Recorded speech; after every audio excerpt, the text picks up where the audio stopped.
The words cut through the hospital corridor like a blade, but Ahmed Hassan didn't flinch. He'd heard worse, much worse in places where words were the least of his worries. The young resident smirked at his friends, pointing at a perfectly clean section of floor near the emergency room entrance. "I'll get right on it, sir," Ahmed replied quietly, his accent barely noticeable after 8 years of careful practice. He pushed his cleaning cart toward the spot, his weathered hands gripping the mop handle with the same precision he'd once used to handle an AK-47 in the mountains of Afghanistan. What the arrogant resident didn't know, what none of them knew, was that the humble hospital janitor mopping their floors had once been Captain Ahmed Hassan of the Afghan National Army Special Forces. The same hands that now cleaned their messes had once defused bombs, led rescue missions, and saved American lives in ways that would never make the evening news. But today something was about to change. As Ahmed bent down to clean the imaginary spot, his sleeve rolled up slightly, revealing the edge of a tattoo that would soon turn his invisible world upside down. For 8 years, Ahmed had been a ghost in these halls. Doctors rushed past him without acknowledgement, nurses stepped around his cart like furniture, and patients looked through him as if he were transparent. He'd perfected the art of invisibility, a skill that had once kept him alive in war zones and now helped him survive the daily humiliation of being treated like he didn't matter. His janitor's uniform hung loose on his still powerful frame, the blue fabric hiding scars that mapped a geography of violence most people couldn't imagine. The small eagle tattoo on his wrist, usually hidden beneath his sleeve, caught the fluorescent light as he worked. To most observers it looked like simple body art. None of them looked close enough to see the Arabic script beneath it, "Protector of the Innocent," the motto of Afghanistan's elite counterterrorism unit. Dr. Marcus Webb had been having a terrible day. 2 surgeries had gone longer than expected, the hospital administration was breathing down his neck about budget cuts, and his divorce papers had arrived that morning. When he saw the janitor slowly mopping near the trauma bay, something inside him snapped. "Are you serious right now?" Webb's voice echoed through the emergency department. "We're trying to save lives here and you're worried about mopping? Can't you see we're busy?"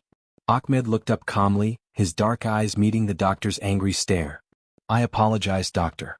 I'll move to another area." "No, you know what? I'm tired of this," Webb continued, his voice getting louder. Several nurses turned to watch the confrontation. "You people come here, take our jobs, and can't even do them properly. Why don't you go back where you came from?" The emergency room fell silent. Even the constant beeping of monitors seemed to quiet down. Ahmed's jaw tightened almost imperceptibly, but his voice remained steady. "I understand you're having a difficult day, doctor. We all have bad days." Dr. Webb stepped closer, his face red with anger. "Don't patronize me. You probably never worked a real day in your life. What would you know about pressure, about responsibility, about serving your country?" That's when Dr. Sarah Chen entered the trauma bay. A former Army medic who'd served 2 tours in Afghanistan before medical school, she recognized something in Ahmed's bearing that others missed. The way he stood, the controlled calm in his voice, the old soldier's instinct to de-escalate rather than fight. But more importantly, she recognized the tattoo. "Dr. Webb, that's enough," Dr. Chen said firmly, stepping between the 2 men. Her eyes were fixed on Ahmed's wrist, where his sleeve had rolled up to reveal the distinctive eagle and Arabic script. "Sarah, stay out of this. I'm dealing with Captain Hassan?" Dr. Chen's voice was barely a whisper, but it carried the weight of recognition across years and continents. Ahmed's head snapped up, his carefully maintained composure cracking for the first time. Very few people in America knew that name, and even fewer would recognize him after 8 years of deliberately fading into the background. "I'm sorry, ma'am, but you must have me confused with someone else," Ahmed said carefully, but Dr. Chen was already rolling up her own sleeve to reveal a small tattoo, the insignia of the 10th Mountain Division. "FOB Shank, 2015, she said quietly. "You pulled 3 of my soldiers out of a burning Humvee after an IED attack. One of them was my medic, Tommy Rodriguez. You carried him half a mile under fire to get him to our aid station." The mop clattered to the floor as Ahmed's careful facade finally crumbled. Dr. Webb looked between them in confusion, while other staff members began to gather around, sensing that something significant was happening. "Dr. Chen," Ahmed said, his voice thick with emotion he'd kept buried for years. Yes, I remember. How is Rodriguez?" "He's alive because of you. He's a physician's assistant in Denver now. Has 3 kids. Tears were forming in Dr. Chen's eyes. "Ahmed, what are you doing here?" "I mean, I'm glad you're here, but..." Dr. Webb, meanwhile, was beginning to understand that he'd made a catastrophic error in judgment. "Wait, are you saying he's—" "This man," Dr. Chin said, turning to address the growing crowd of medical staff, "is Captain Ahmed Hassan, former Afghan National Army Special Forces. He worked with American troops for over a decade, saved countless lives, and had a bounty on his head from the Taliban because of his cooperation with coalition forces." What happened next transformed the sterile hospital corridor into something resembling a military briefing room. Dr. Chin, with Ahmed's reluctant permission, began to tell his story to the assembled staff. Ahmed Hassan had been a rising star in the Afghan military, fluent in 4 languages and trained by both British SAS and American Special Forces. For 12 years he'd led joint operations against Taliban strongholds, provided intelligence that prevented dozens of attacks, and served as a cultural liaison between coalition forces and local populations. "The tattoo you see," Dr. Chin explained, was earned after he single-handedly held off a Taliban assault on a remote outpost for 6 hours, protecting 40 American and Afghan soldiers until reinforcements arrived. He was awarded the Afghan Star, their equivalent of our Medal of Honor. Dr. Webb, who had been listening in stunned silence, finally found his voice. "If he's such a hero, what's he doing? I mean, why is he working here as a—" "Because," Ahmed said quietly, speaking for himself for the first time in the conversation, "when the Americans withdrew, the Taliban put my family on a kill list. My wife, my 2 daughters, my elderly parents, all murdered because I fought alongside your soldiers." The corridor fell silent again, but this time it was a respectful silence, heavy with the weight of sacrifice and loss. Ahmed continued, his voice steady despite the pain in his eyes. "I was evacuated to America with other Afghan allies. But here my military rank means nothing. My college degree from Kabul University isn't recognized. My years of experience don't translate to civilian jobs.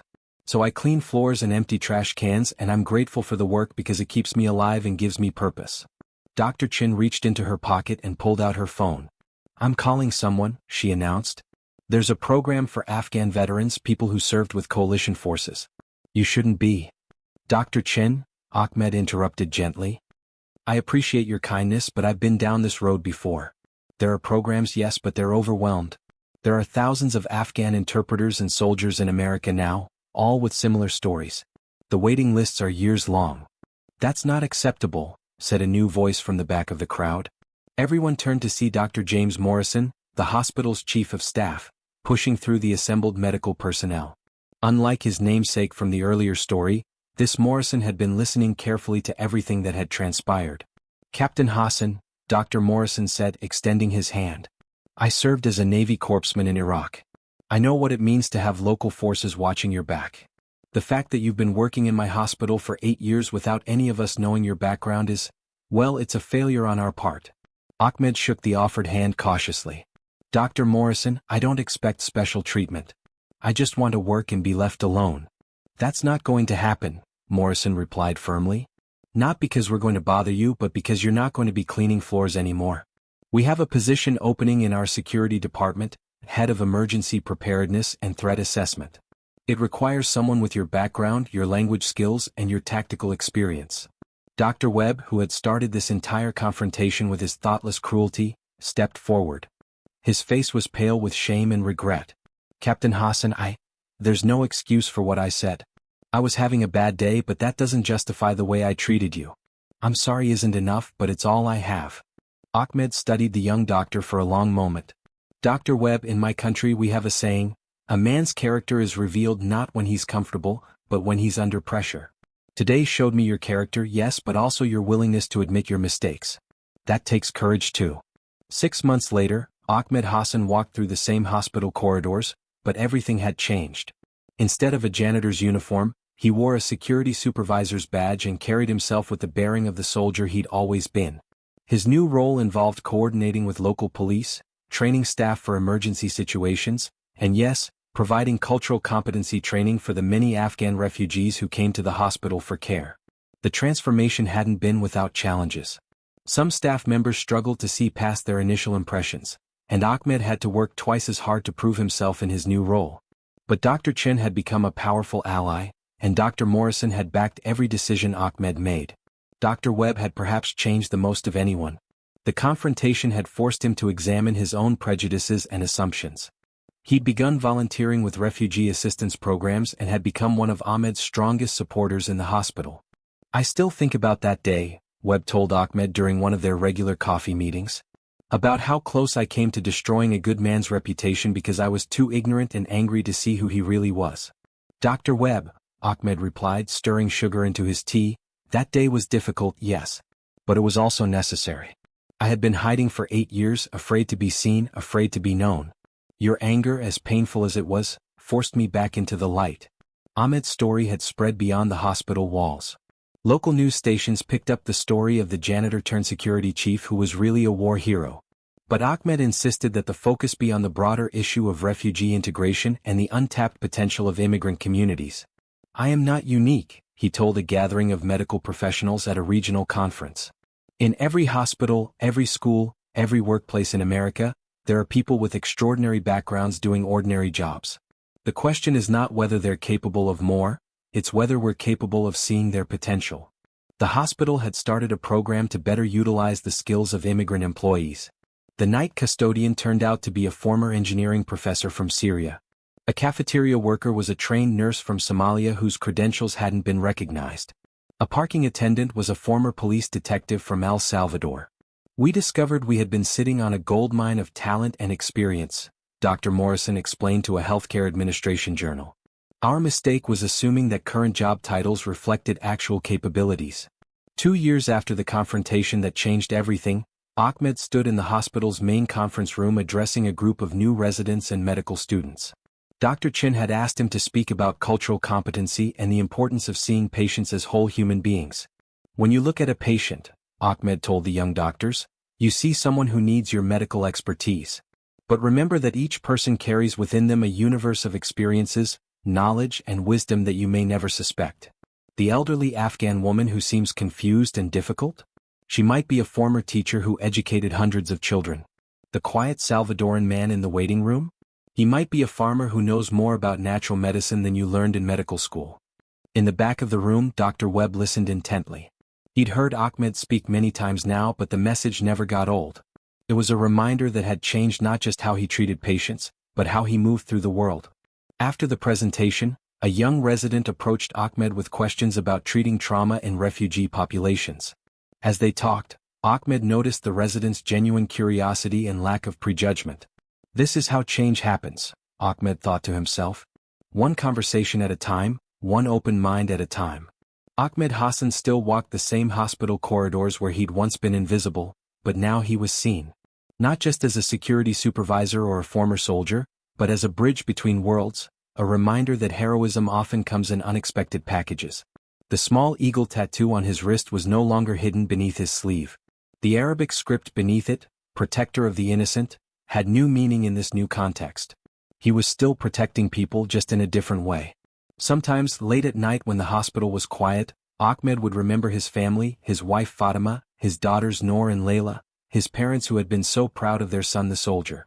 They were gone, casualties of a war that had followed him across oceans. But their memory lived on in the work he did, in the lives he touched, in the barriers he helped break down. Dr. Chin often said that Ahmed's story was one of the most important lessons the hospital had ever learned.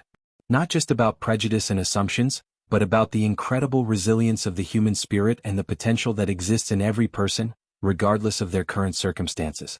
"We all have something to contribute," Ahmed would tell new employees during orientation. "Sometimes it just takes the right moment, the right person, or the right crisis to reveal what we're truly capable of."